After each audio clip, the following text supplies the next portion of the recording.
Es-tu prête à réussir ta vie amoureuse? Hello les filles, j'espère que vous allez bien, que vous êtes en forme, que vous croustillez de joie et d'amour pour travailler aujourd'hui sur un petit coup de gueule que j'avais envie de vous passer sur toutes les personnes qui suivent un travail de développement personnel, que ce soit le mien ou celui des autres, et qui veut réussir sa vie amoureuse. Et jusqu'à présent, la vie amoureuse ne fonctionne pas.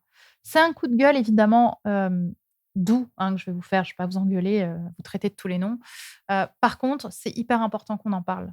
Parce que, encore une fois, j'aime vous responsabiliser et, et je veux surtout que vous travailliez sur vous et que vous soyez heureuse. Je ne dis pas que j'ai la vérité, encore une fois, je ne pense pas.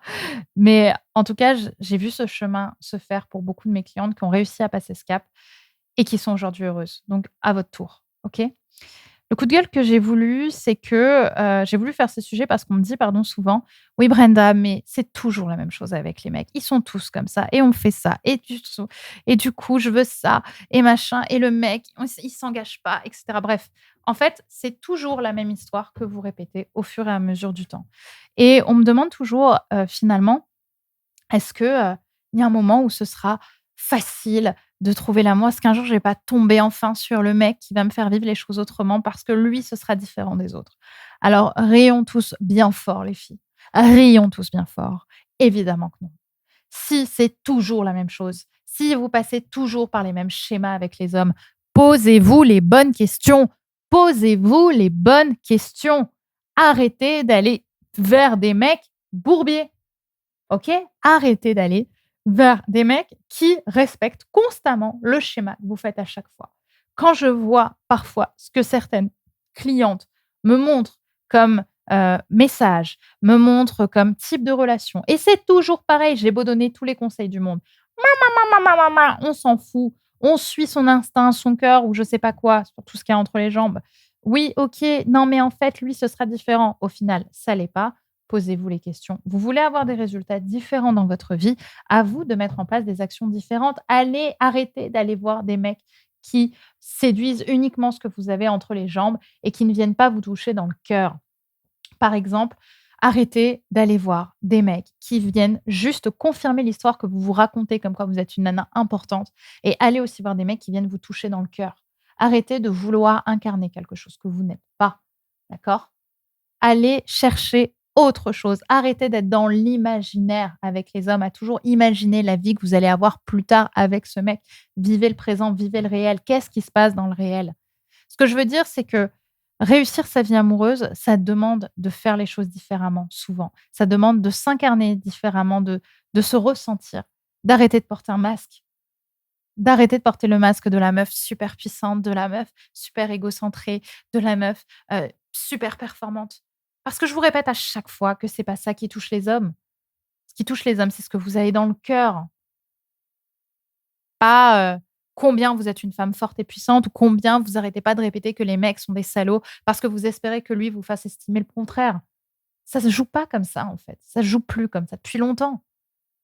Être heureuse en amour, ça passe par faire des choix différents, se donner le bénéfice du doute, d'aller vers quelque chose de différent, d'aller voir le réel, de se dire: «En fait, je m'aime tellement que je vais arrêter de fantasmer une relation qui est pas encore là. Je vis à l'intérieur de moi une relation à travers ce que le réel m'apporte et que je vis, pas à travers ce que mon cerveau est en train d'espérer qu'il se passe peut-être plus tard». C'est une vidéo assez courte, hein, que je voulais vous faire, mais sincèrement, arrêtez de, vouloir qu'un mec remplisse la super checklist de la meuf, hyper badass en amour. Je pense pas du tout que ça se joue comme ça. Parce que sinon, de toute façon, on sera malheureux parce qu'on ne pourra jamais créer de connexion avec les hommes. La connexion avec ces hommes, elle se crée, elle se construit à partir du moment où l'ego est passé un petit peu sous silence, où on le tait, où on écoute le cœur, où on écoute autre chose, encore une fois, que l'image qu'on veut se raconter. J'ai eu une cliente, il y a quelques, mois qui avait toujours eu des mecs, voilà, hyper compliqués, qui voulaient pas s'engager, machin. Elle pleurait, tous les mecs, tous des salauds et cetera et un jour, elle me parle d'un mec qui est, un voisin, qu'elle avait, dans sa maison de campagne, je sais plus quoi exactement et le mec était à l'opposé de ce qu'elle avait l'habitude d'avoir. C'était un mec un petit peu plus vieux avec un petit peu d'embonpoint sans en avoir trop, qui était extrêmement gentil en tant que gentillesse, qui savait poser ses limites. Mais le truc, c'est que ce mec, il avait un petit peu d'embonpoint, sans en faire trop, hein, juste un petit peu de ce qu'elle me racontait. Il savait pas très bien s'habiller et surtout, il était pas aussi incisif dans sa séduction que ce que pouvaient faire certains bad boys qu'elle avait eus dans sa vie. Sauf que le mec, en tout cas, ce qu'elle me disait, c'est qu'il avait vraiment envie de la voir. Il avait envie de la rencontrer, il voulait l'inviter, dans un petit resto et en fait, elle, ce qu'elle se disait, c'est: «Non, mais en fait, il est pas à mon niveau. Non, mais pour qui je vais passer? Oh, qu'est-ce que tu veux dans la vie, en fait?»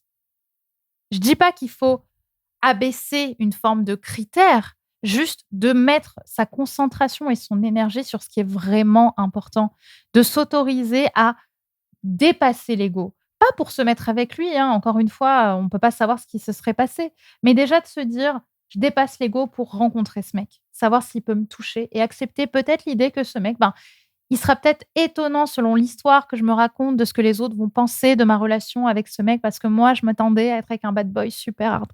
Non, en fait, vis ce truc et tu verras. Parce qu'au final, le bonheur, on peut pas le négocier. À partir du moment où un homme nous rend heureuse, tu peux lutter, tout faire pour qu'il te rende pas heureuse. Au fond de toi, tu sais que c'est la bonne personne. Tu peux saboter la relation, mais au fond de toi, tu sais que tu es touché à un endroit où les autres te touchent pas et c'est très insécurisant, mais c'est vers là qu'il faut aller, en tout cas, je pense. Donc en tout cas, qu'il faudrait aller. Donc rappelez-vous de ça. Mettez un peu votre ego en veilleuse si vous voulez vraiment réussir votre vie amoureuse. Ça le demande. C'est important, c'est insécurisant de se mettre en couple, c'est difficile, c'est une petite communauté.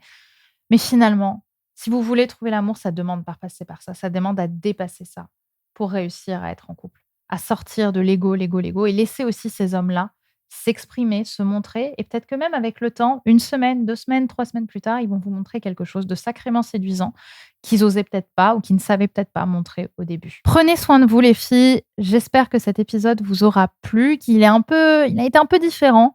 J'ai dit les mots un petit peu différemment de d'habitude. Je pense que c'est nécessaire. On choisit pas une personne avec son ego, on choisit une personne avec son cœur et souvent, vous allez le voir avec le temps, l'ego va faire qu'on va être sacrément fier de cette personne. Mais ça demande un peu plus de travail, un peu plus de persévérance que quand vous tombez sur un mec qui vient que exciter votre ego. Je vous remercie, prenez soin de vous et on se retrouve très vite pour une nouvelle vidéo.